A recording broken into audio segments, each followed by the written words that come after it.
మొట్టమొదటిసారి రాష్ట్రంలో మనం మొదలు పెట్టబోతా ఉన్నాం. ఈ ఇంటిగ్రేటెడ్ రెసిడెన్షియల్ స్కూల్స్ సంబంధించి గతంలోనే ఎన్నికల సందర్భంగా ఆనాడు కాంగ్రెస్ పార్టీ పరంగా తెలంగాణ రాష్ట్ర మానవ వనరుల్ని ప్రపంచంతో పోటీ పడేటట్టుగా తయారు చేసుకోవడానికి కావాల్సిన విధంగా ఈ గురుకులాలు రెసిడెన్షియల్ స్కూల్స్ని దానికి కావాల్సిన విధమైనటువంటి నిధుల్ని ఇచ్చి పెద్ద ఎత్తున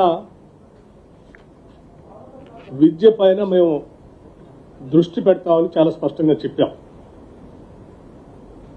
చెప్పినట్టుగానే ఈరోజు నా భూతో నా భవిష్యత్తు అన్నట్టుగా ఈ integrated residential schools, young India integrated residential schools Telangana కాన్సెప్ట్ని మీ ముందు ఆవిష్కరింపచేస్తూ రాష్ట్ర ప్రజలందరికీ ఈ సందేశాన్ని ఇవ్వాలనే ఆలోచనతో కర్టన్ రైజర్ ప్రోగ్రామ్ని మీ ముందు ఆవిష్కరింప చేస్తూ ఉన్నాం. దీనికి సంబంధించినటువంటి ఈ young India integrated residential schools దాదాపు 20 నుంచి 25 ఎకరాల్లో పెద్ద ఎత్తున ఇంటర్నేషనల్ స్టాండర్డ్స్లో ఇంగ్లీష్ మీడియంతో 12th క్లాస్ వరకు ఇందులో విద్యాబుద్ధులు నేర్పేటట్టుగా ఏర్పాటు చేయడం జరుగుతోంది. రాష్ట్రంలో చాలా రెసిడెన్షియల్ స్కూల్స్ పక్కా భవనాలు లేక చాలా చోట్ల అద్దె భవనాల్లో అట్లాగే రకరకాలైనటువంటి కళ్యాణ మండపాల్లో రకరకాల బిల్డింగ్స్లో ఇబ్బందికరమైనటువంటి వాతావరణంలో విద్యాబుద్ధులు నేర్పేటువంటి పరిస్థితి మనం చూస్తూ ఉన్నాం. ఈనాడు కాంగ్రెస్ పార్టీ ఆలోచన మేరకు ఆనాడు మేము చెప్పినట్టుగా ఈ ఇందిరమ్మ ప్రభుత్వం పేద బడుగు బలహీన వర్గాలకు సంబంధించినటువంటి కుటుంబాలకు సంబంధించిన బిడ్డలందరికీ ఉచితంగా నాణ్యమైనటువంటి విద్యని ప్రాథమిక స్థాయి నుంచే అందించాలనేటువంటి లక్ష్యంతో తీసుకున్నటువంటి ఈ నిర్ణయం నాకు తెలిసి ఈ దేశ చరిత్రలోనే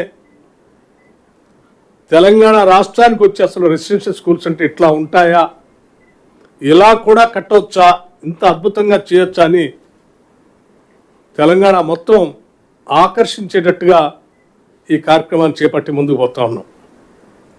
మీడియా మిత్రులందరికీ నేను ఒకటే విజ్ఞప్తి చేస్తూ ఉన్నాను. ఇది ఒక చారిత్రాత్మకమైనటువంటి నిర్ణయం. ఈ నిర్ణయాన్ని ప్రజలందరి దృష్టికి తీసుకొని వచ్చి వారి బిడ్డలందరినీ కూడా ఇటువంటి ఉన్నతమైన ప్రమాణాలతో కూడినటువంటి రెసిడెన్షియల్ స్కూల్స్లో చదివించుకునే కార్యక్రమానికి వారు కూడా నాంది పలకాలని, ఈ పాఠశాలలో చేర్పించడానికి పెద్ద ఎత్తున ప్రోత్సహించాలి వాళ్ళ బిడ్డలని చెప్పి వారికి కూడా నేను విజ్ఞప్తి చేస్తూ, ఈ పాఠశాలకు సంబంధించి మేము గతంలోనే కలెక్టర్స్ కాన్ఫరెన్స్ జరిగినప్పుడు ఆనాడు ముఖ్యమంత్రి గారు లేకపోతే నా తోటి మంత్రి వర్గ సహచరులు అందరూ కూడా జిల్లా కలెక్టర్లు అందరికి కూడా స్పష్టంగా చెప్పాం, త్వరితగతిన ఈ ఇంటిగ్రేటెడ్ రెసిడెన్షియల్ స్కూల్స్ కట్టాలి.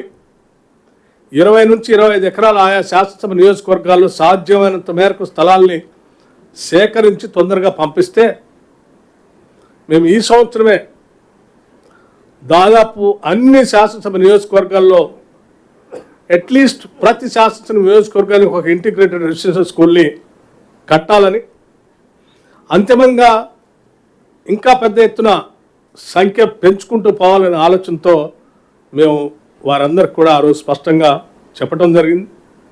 అందులో భాగంగా ఇప్పటికీ ఒక 20-22 స్కూల్స్ వరకు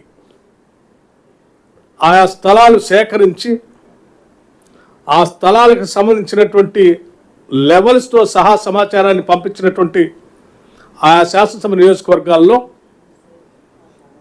ప్రాథమికంగా పైలట్ ప్రాజెక్ట్స్గా ఈ కార్యక్రమాన్ని ప్రకటిస్తూ ఉన్నాం. దశల వారీగా ఆయా శాసనసభ నియోజకవర్గాల నుంచి